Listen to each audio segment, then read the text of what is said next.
Hello विजयनराव audio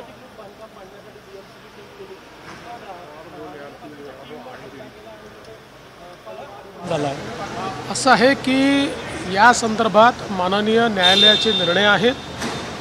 अनधिकृत बांधकाम काढून टाकण्याच्या संदर्भात मागच्याही काळामध्ये सांगण्यात आलं होतं. त्याची कारवाई देखील BMCने मागच्या काळामध्ये सुरू केली होती.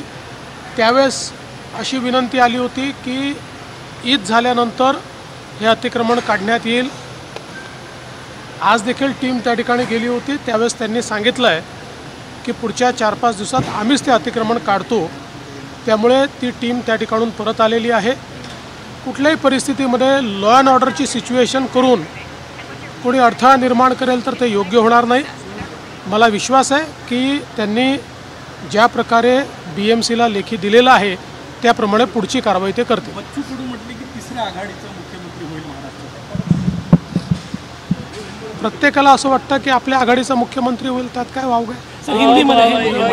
मराठा आंदोलन जे सुरू आहे तिथे वडीगोद्री मराठा आणि OBC आंदोलक समोरासमोर येण्याच्या घटना घडत आहेत. मला असं वाटतं की प्रत्येक समाजाला आपल्या मागण्यांकरता आंदोलन करण्याचा अधिकार आहे.